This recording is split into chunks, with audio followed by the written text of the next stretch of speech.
Welcome to Coach's Corner, everyone, on this beautiful Saturday. I am your host, Coach Paul Tripoli. We have a great interview for you today on the show. Dr. Gaylon McCollough, world-renowned surgeon, founder of the McCollough Plastic Surgery Center, and a center on his early 1960s football team, became his doctor. Actually did surgery on Coach Bryant and became a confidant and friend of Coach Bryant. Dr. McCollough has written over 25 books. His latest three are my favorites, though. Starting out with Victory in the Game of Life, which is a great book. My favorite, Coach Paul Bear Bryant, The Long Shadow of Coach Paul Bear Bryant. And today we're going to talk about his latest book, The Saban Process, The Bryant Promise, and he also includes the Lombardi Paradigm. So we talk all about that. Thanks for joining the show today, folks. The show is going to last about 40 minutes, the interview. But first, we want to talk about our great sponsors. You know, here on Coach's Corner, we try to inspire and educate the mind to think, the heart to feel, and the body to act. And today's interview doesn't exemplify that any more than anything. So we're gonna go to a commercial break. Thanks for our great sponsors. Give us 2 minutes. So go call your friends, go to the bathroom, go get something to drink because you don't want to miss this. We'll be back in 2 minutes. Thanks for listening to Coach's Corner.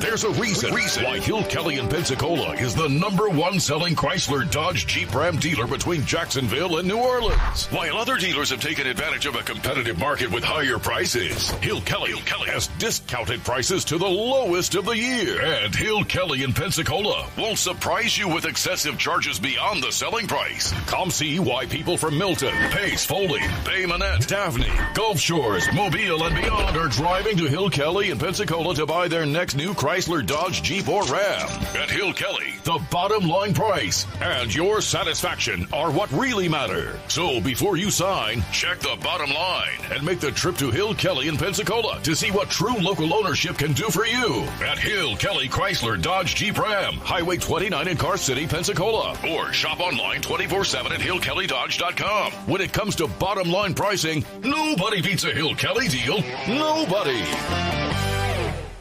Hey, Bill, some game, huh? I haven't really noticed, Paul. What? The biggest game of the year? I've been looking over my insurance. Talk about problems I'm trying to figure out. Well, do what I did. Call the Seiler Agency. They showed me what I needed and what I didn't. They even saved me money. Now, instead of worrying about my insurance, I can worry about the big game. Contact the Seiler Agency at 476-7443 for all of your insurance needs. Your independent agent for home, auto, boat, RV, commercial, general liability, life, and sound investment strategies. Call 476-7443 today. Are you riding around in a filthy vehicle? Dirty car no more. Visit Ronnie's Car Wash today to get it shining in no time. They have 3 convenient locations with another coming soon. The unlimited monthly wash packages start as low as $14.95 per month with free vacuums, multi-purpose spray, and towels. Visit them in Gulf Breeze, Navarre, Fort Walton, and soon Crestview. Don't wait, wash today. Be sure to see Ronnie's Car Wash on Facebook to see the latest specials and discounts. You'll be riding and shining in no time.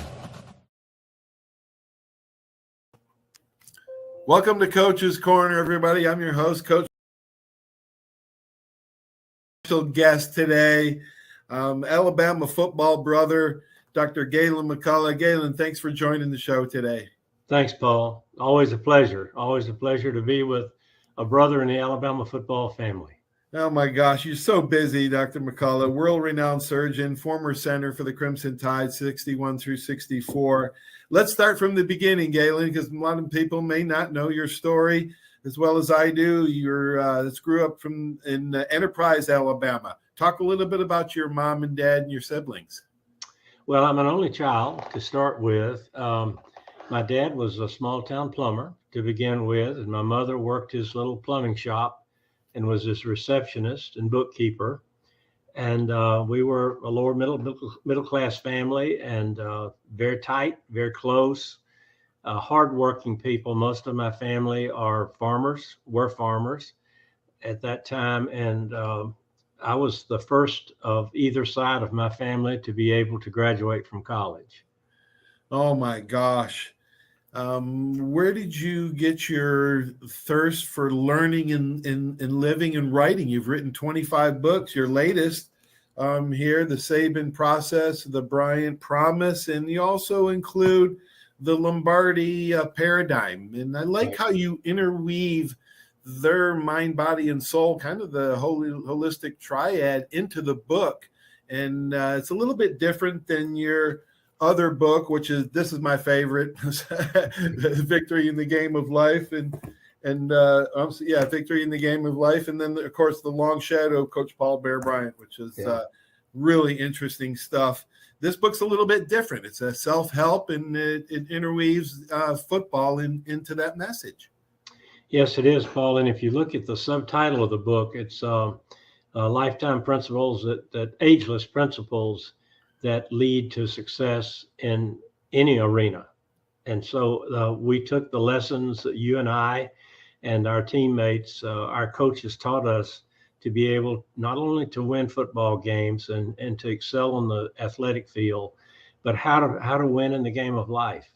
And so I've taken Coach Bryant's model, what I call his promise, and I've tried to apply that to everything that I've done in my business life as well as my family life. And as you well know, if you follow those principles, then you have a really good chance of coming out in good shape. And I wrote the Long Shadow of Coach Paul Bear Bryant when Coach Saban's first year at the University of Alabama. Mm-hmm. And it was not a very stellar year in terms of loss and wins. He was 7-6 that year.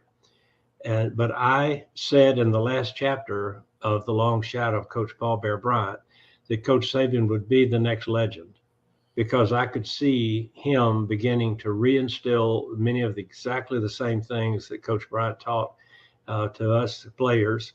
And I recognized at that point that he was really going to be the next legend there.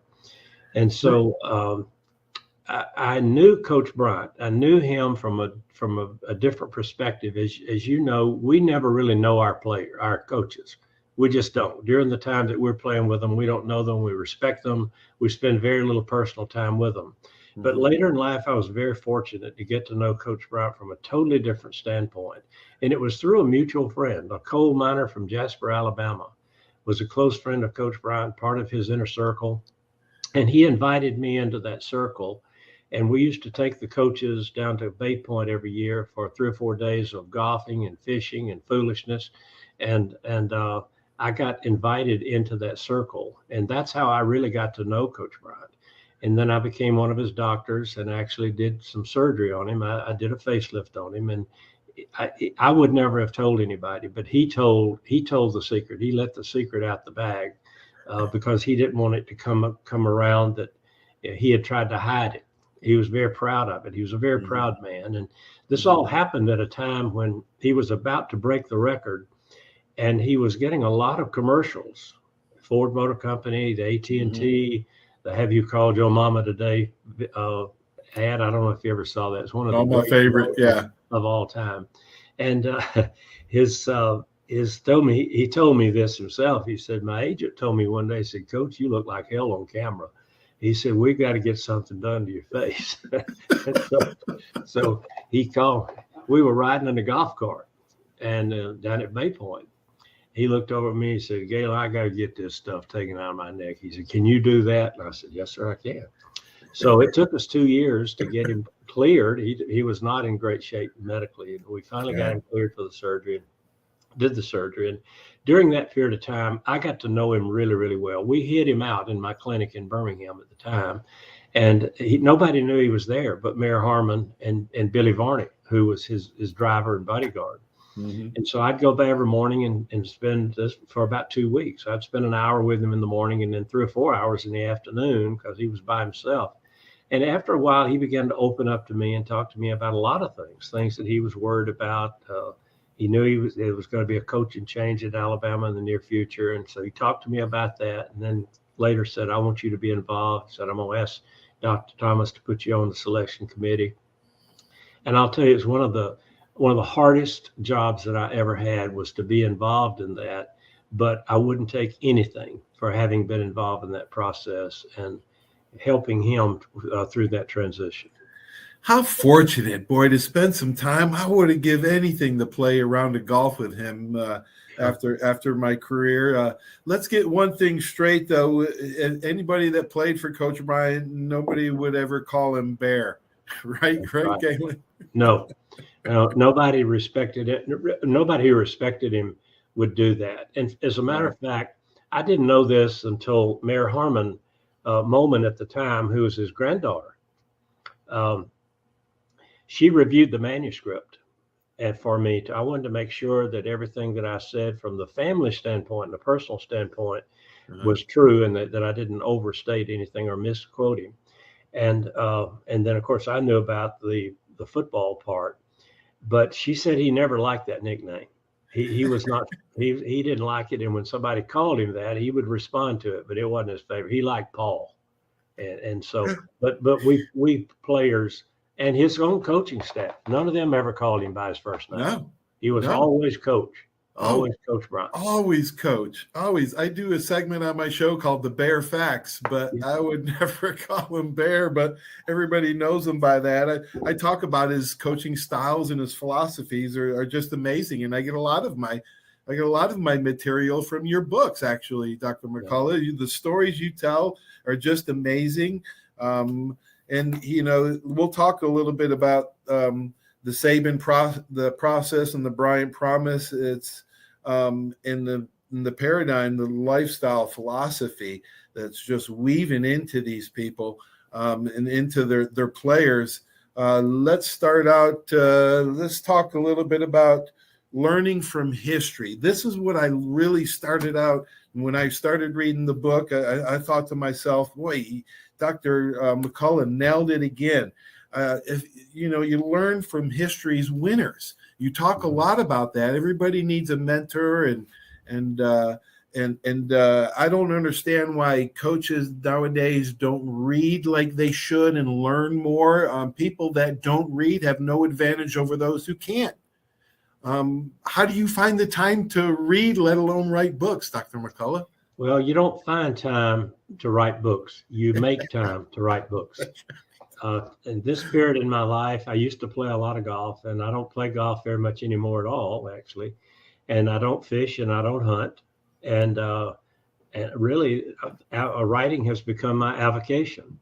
And so that's what I do when I'm not at work, is I write. And these books that I write about Coach Bryant, and they're labors of love. They are fun books to write. Now, some of the books I've written are not fun books. When you write about the problems going on in America, and two of my latest books, one is Tomorrow in America, The Battle for the Souls of Our Children. And that was not an easy book to write, but it was something I felt on the heart I needed to say. I needed to get these things out there so that we parents and grandparents could begin to think about what's really going on right now and how we really need to rally and get together. All races and all religions, we need to get together and be one country, one union again. And yourself, teamwork. You got to love the members of your team. You got to respect the members of your team. And if you don't, and you don't respect each other, you're never going to be successful as a team. And we won't either with being a nation unless we do. Oh my gosh, je ne sais quoi. Right at the beginning of the book, you talk about that French phrase that just is difficult, but to put it in words, but someone's distinct and special. That comes from knowledge from previous coaches. Coach Bryant, I remember him going to Texas and learning from Darrell Royal and Emory Bellard about the wishbone. Coach Saban, he learns from all these coaches that he brings in, and then he sends them away as better coaches. You should pass on that knowledge. That's one reason I got into coaching, is because I was you got to, the talents that you have, God wants you to share them with others and pass them on. Well, that was one of the reasons that I decided to write this book, Paul, because Coach Saban now, and has been ever since he came to Alabama, every coach that came to Alabama after Coach Bryant was compared to him. And everybody expected, to be the reincarnation of the second coming of Coach Bryant. And so Coach Saban does not like the word comparison, and I totally agree with that. But what I did in this book is I wanted to show the similarities. I wanted to show the similarities in the coaching style and the lessons that Coach Bryant taught and Coach Saban teaches, and Coach Lombardi taught. And the reason I brought Coach Vince Lombardi in is, to begin with, I Googled Coach Bryant's 50 most famous quotes. Well, you and I both know a lot of them by heart, but I wanted to see what's out there, 50 of Coach Bryant's most famous quotes. And then I decided that I would research 50 of Coach Lombardi's most famous quotes. And guess what? About 25 or 30% of them were identical. Oh my gosh. And so I don't know who was listening to who, but they were both playing off each other. Coach Bryant at the college level, Coach Lombardi, of course, in the NFL.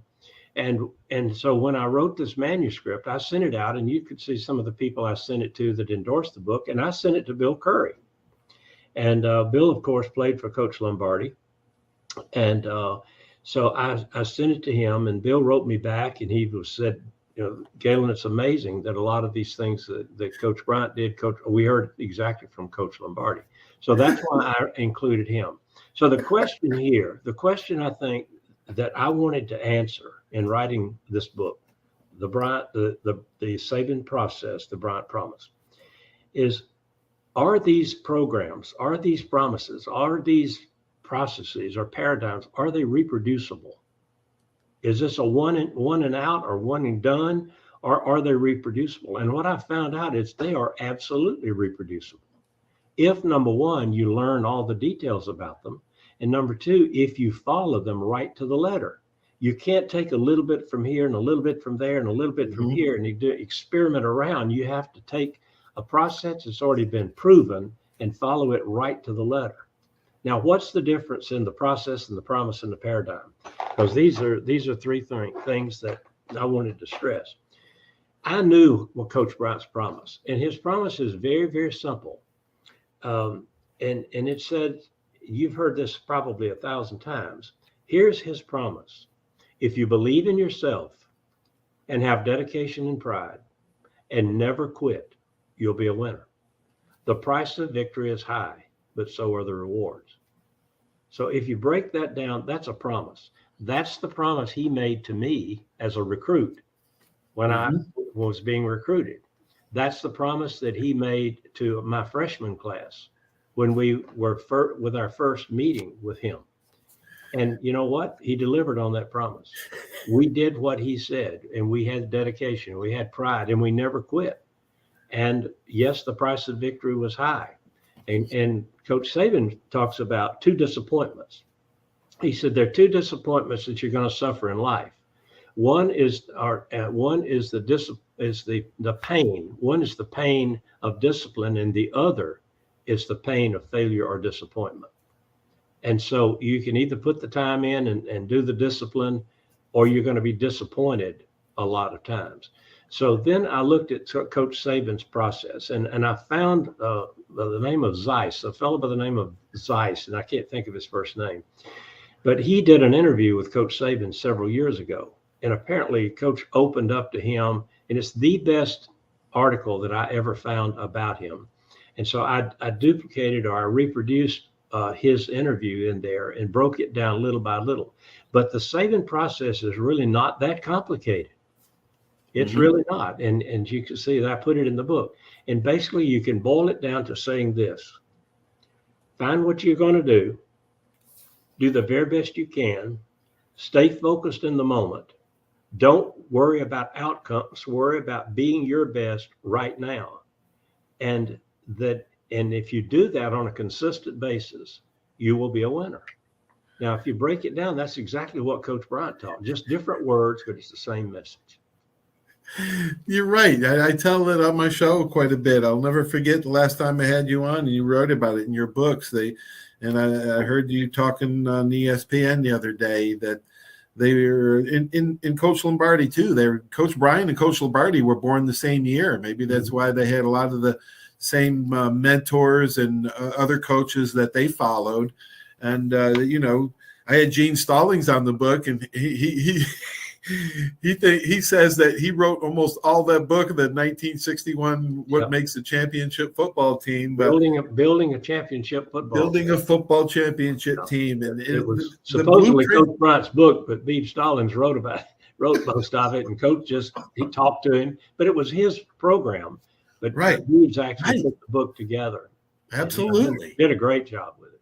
Oh, yeah. Yeah, it's a beautiful let's talk about some of the other quotes in your book. And you talked about there are two pains in life, the pain of discipline, the pain of disappointment. And, Coach Bryant told his players, I'm going to make practices really hard. If you're going to quit, I want it to be in practice, not in the fourth quarter of a game. That goes back to the old gut checks, which all teams are, great coaches. Lombardi was known for it. Coach Saban and Coach Bryant obviously was known for gut checks. But Coach Bryant could, gosh, I've coached for 20 years, Gaylon, so I've seen a lot of coaching styles and a lot of different coaches. But Coach Bryant could measure a kid's heart more so than other coaches. Even when I had Coach Perkins on, God rest his soul, a couple times before he passed away, who I played for 3-4 years, Coach Perkins, he always suggested that young coaches should have a psychology degree so they can, Coach Bryant was a master motivator. Yeah. As a matter of fact, I tried, after I played, to get the University of Alabama Department of Psychology to give him an honorary doctorate degree, because he understood the human mind, and he knew how to get into your mind, and he knew how to, to encourage you and get you to do your best. And the psychology department wouldn't do it, but the law school gave him a doctor of jurisprudence, an honorary doctor of jurisprudence. And I've got a photograph of Coach Bryant with his graduation hat on and his tassel, and he was so proud of that. But yeah, football is a mind game as well as a physical game. And the average fan watching the game probably does not understand the mental aspect of it. And one of the examples that I like to use, if you can imagine a chessboard. In chess, you have strategy and how are you going to move those men around, or the pieces around. But you move one at a time. But in the game of football, you have the same strategy, but you're moving 22 people at the same time. And the longest play usually takes no longer than 6 seconds. And that's a return of a kickoff, may take 8 or 10 seconds. But the average running play takes 3 seconds, 4 seconds? An average pass play takes maybe 5 seconds. So you're having all of these people moving. And then the other aspect of the game is something that we centers had to deal with. A lot of people don't realize that. But a play is called and you go to the line of scrimmage. And then the quarterback looks at the defense and may run the play that's called or may change the play.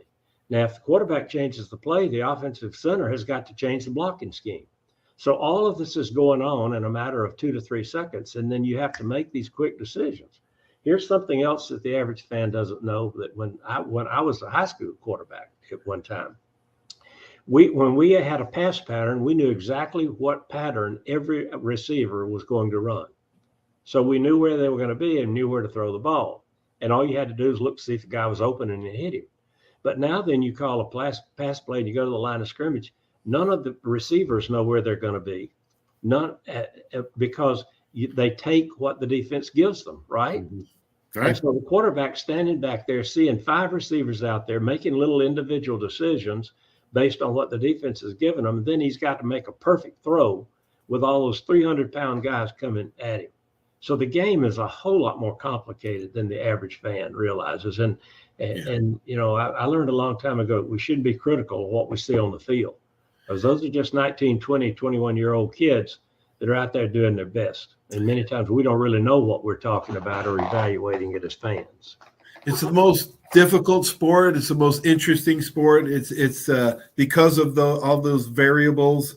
Coach Lombardi himself said football is as much situation as it is action, and because you have to have all of them on the same page. But Coach Bryant he told us that we were special. I remember him saying that, and it reminded me reading your books that, that was one of his. I mean, he wanted us to be special, and he talked about class and pride. Class and pride, and us being special requires when much is given, the old right, and from the Bible, when much is given, much is expected. Talk a little bit about those lines that he. Well, a lot of people, you think about, what do you mean by class? Show your class, and he used to say that all the time. Show your class. Here's an example. We were told at the end of the football game, run off the field. Don't dabble around on the field and go celebrate and that sort of thing in the stands, whatnot. End of the game, run to the dressing room, do all your celebration, and there with your teammates. And if you won the game, you're celebrating and doing all the backslapping. If you lost the game, shed all your tears right there together. But what he said is, when you walk out that door on the way to the bus, the people who watch you walk to the bus should never know whether you won or lost the game. Maintain your class and maintain your pride, regardless of the outcome. And it's something that I say all the time to my grandchildren, and is this: don't ever let the highs get too high nor the lows too low. And what I think he meant by showing your class is to be steady. Be steady in every situation. And I think if you really look at Bryce Young, probably exemplifies that as much as anybody that I ever saw. And Jalen Hurts was great about it too.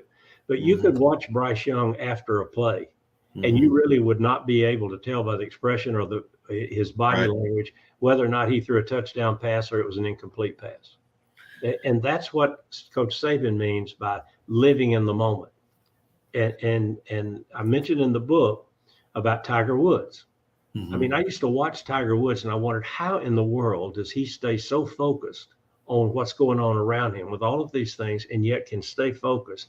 And what I learned, as I put in the book, is that, of course, Tiger's father was Special Forces, and his mother was from Asia. I think I don't remember what country, but his father saw that Tiger had a sports psychologist who taught Zen, which is one of the Japanese philosophies.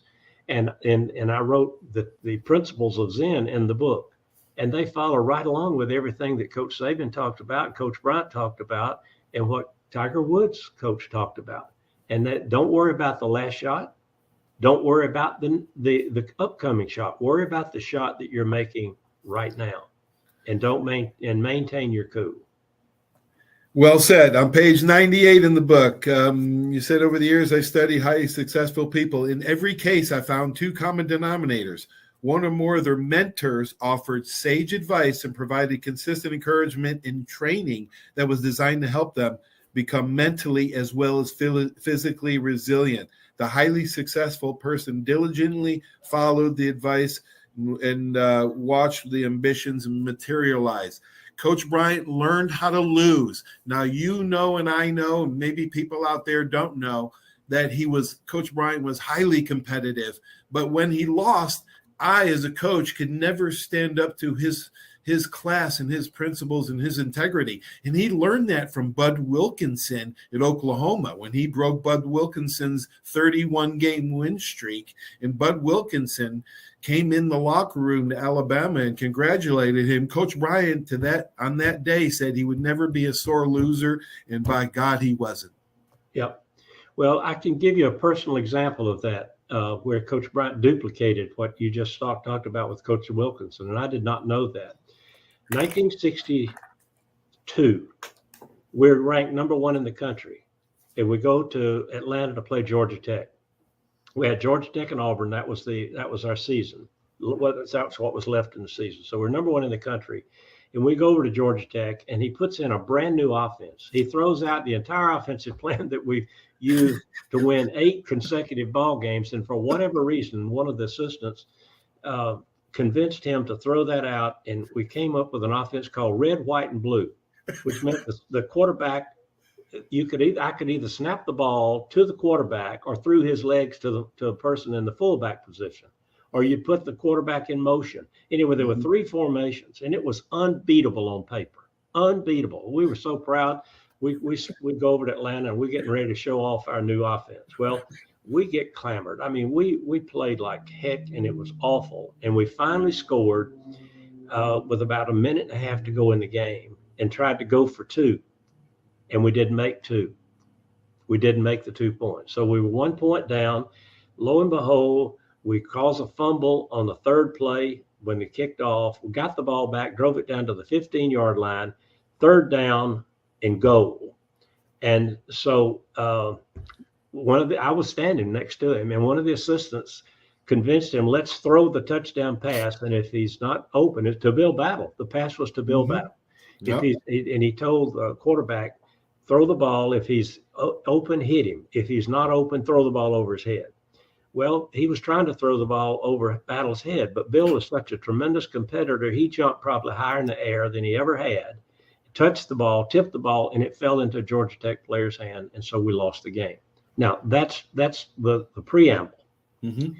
So following that game, we went to the dressing room. And, of course, we're sitting in there with our hands in our face and face in our hands and tears rolling down our eyes because we knew we'd lost the championship. We lost the national championship on that day. And so Coach Bryant went over to the Georgia Tech dressing room and congratulated them, which was not easy for him to do. And then he came back in our dressing room. And in that day, rather than saying the Lord's Prayer, he led us in prayer. He said, take a knee. So we all did. And here was his prayer. Dear Lord, forgive me. Let these players forgive me. For if I'd stayed at home today, they'd have won the ball game. And wow. And you look at that and all of a sudden, everybody, what did he just say? He didn't miss a tackle. He didn't miss a pass. He didn't miss a block, but he took full credit for the loss. And then all of a sudden, the atmosphere in the dressing room changed. And then he said, I'm really proud of you guys out there today. You didn't get beat today. Time just ran out on you. That's the first time I'd ever heard those words. Time just ran out on you. He said, if you'd have had another 2 minutes, I guarantee you'd have won the ball game.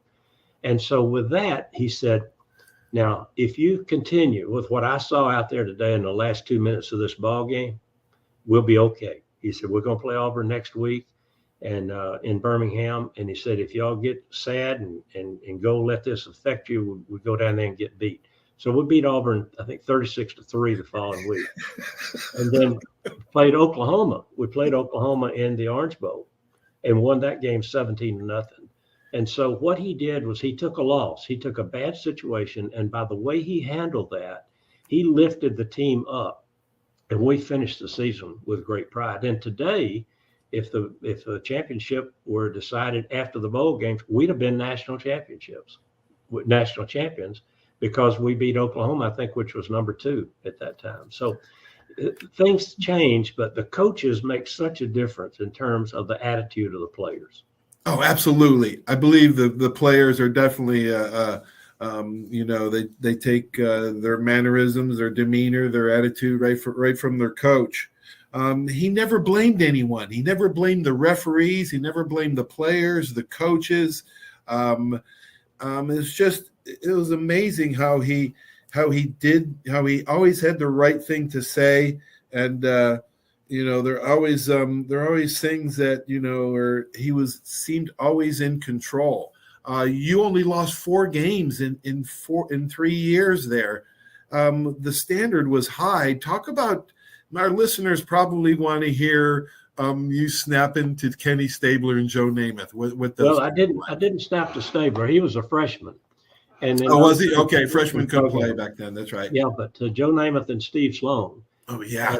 And, I think Steve Sloan's probably the most underappreciated quarterback that ever played at Alabama, because the last year, the year we won the championship in 1964, Joe was hurt that year, and he didn't play but about 60% of the time.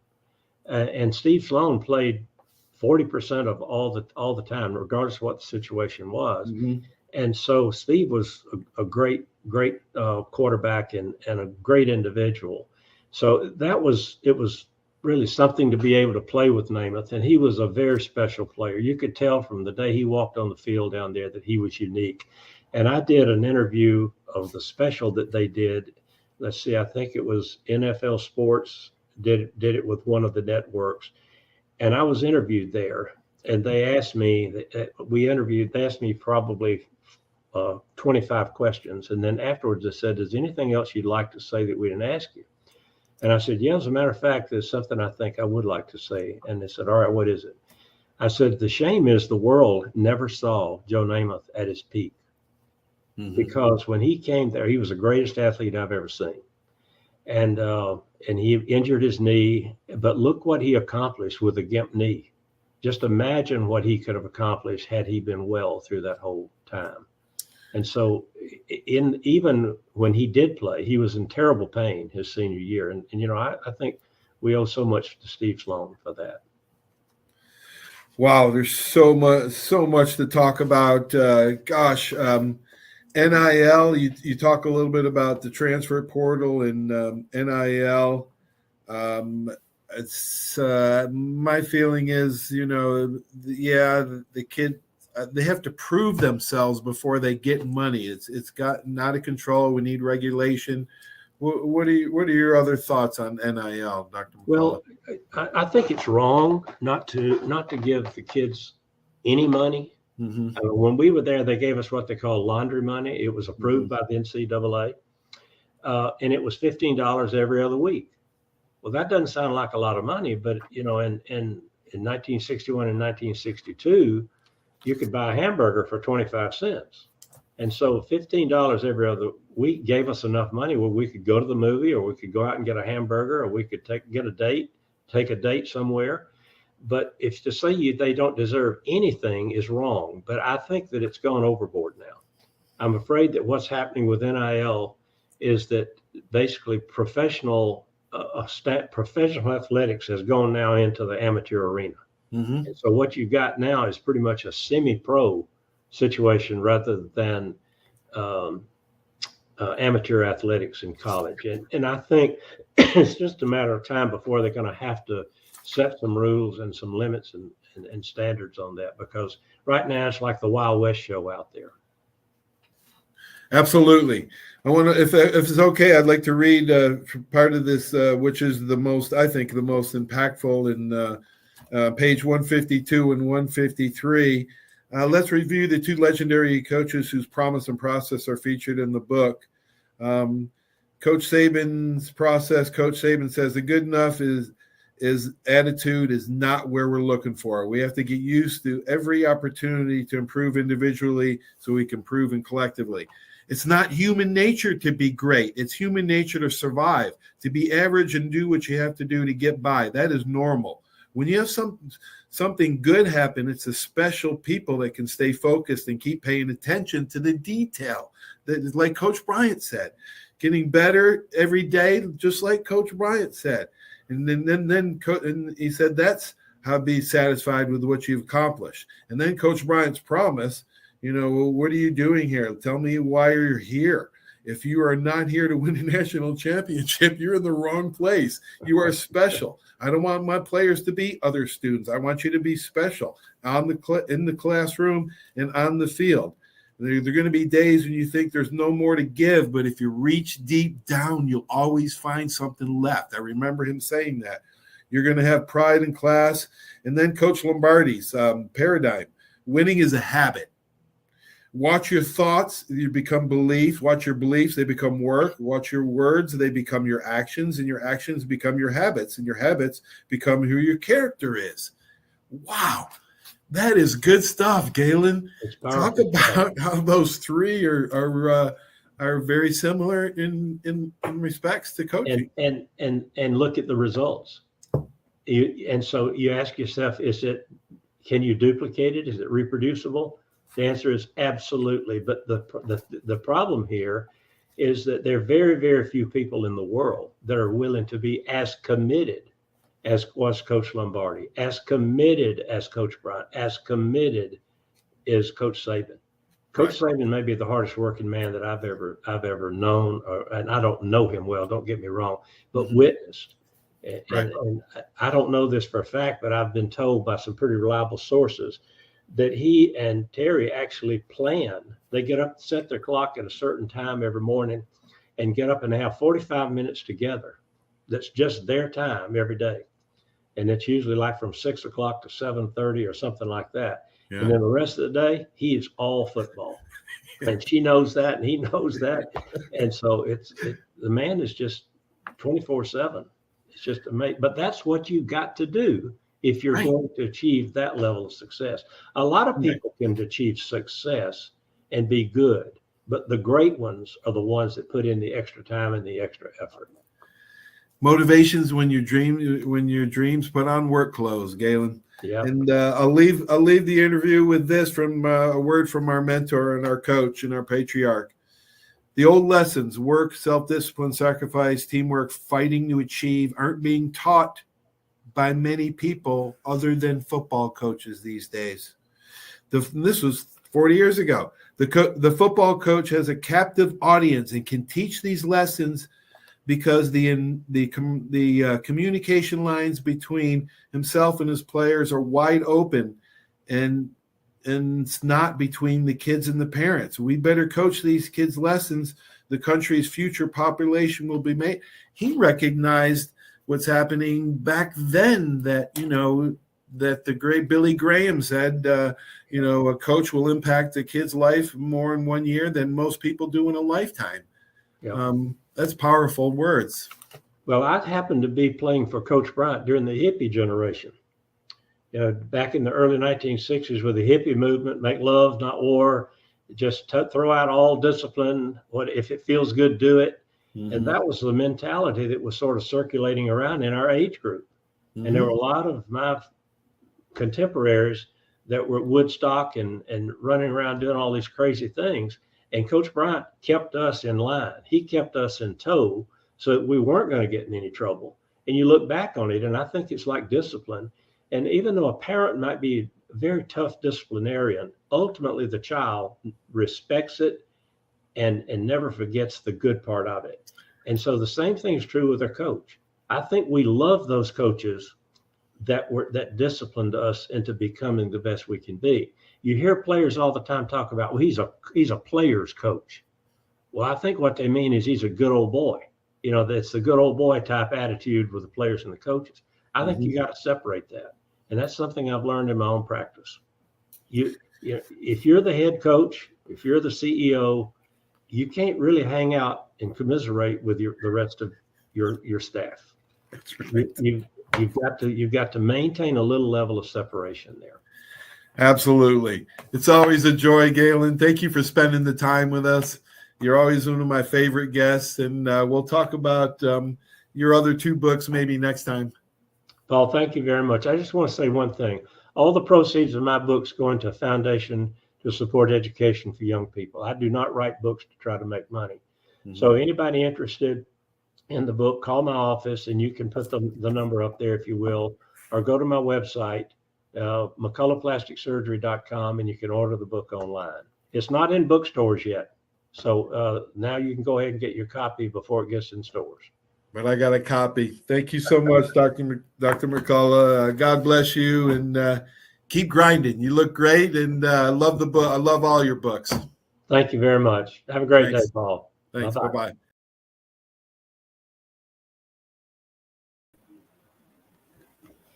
I want to thank Dr. Gaylon McCollough again, an amazing man, very interesting, fascinating, and highly motivated, to say the least. He only lost 4 games in 3 years at Alabama.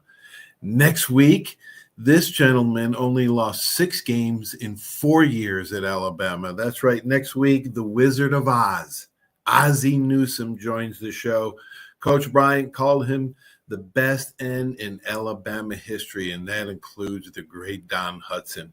So Ozzie's a college football Hall of Famer, pro football Hall of Famer, and front office executive in the NFL for over 30 years. Now he is the executive vice president of player personnel for the Baltimore Ravens. He is on next week, so you don't want to miss that. I want to thank Dr. McCollough again. Don't forget, Coach's Corner Monday and Wednesday. The Bear Facts and Coach Tripp's Tips will replay the show on Tuesday. Thursday, local sports report for the Pensacola area here in the Redneck Riviera. Thanks for watching the show, everybody. Have a great sports weekend. We'll talk to you soon.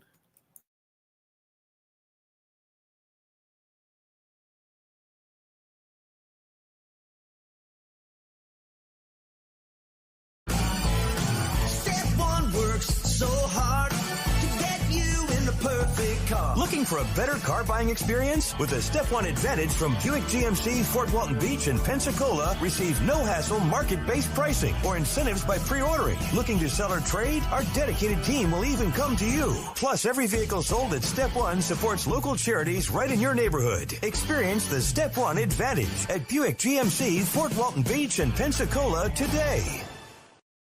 75 years of service and high tech today. It's Pensacola Glass Company at 433-8348. High tech is a term often applied to advanced services and products in today's marketplace. And today, glass is much more than the simple painted brittle, see-through stuff we hit baseballs through when we were kids. Glass is now a product with unique flexibility in both performance and application. And Pensacola Glass Company is growing right along. That's Pensacola Glass Company at 433-8348. Did you know there's a place where you can get good neighbor service and surprisingly great rates on your home and auto insurance? Yep, and that place is, ta-da, State Farm. Here's the deal. State Farm agent Will Rentschler is your go-to agent in Pensacola, Florida for the service you deserve at the price that you want. So stop shopping around. State Farm agent Will Rentschler has you covered. Call 850-433-4678 for your surprisingly great rates today. Like a good neighbor, State Farm is there. Legal disclaimer, individual premiums will vary by customer. All applicants subject to State Farm underwriting requirements.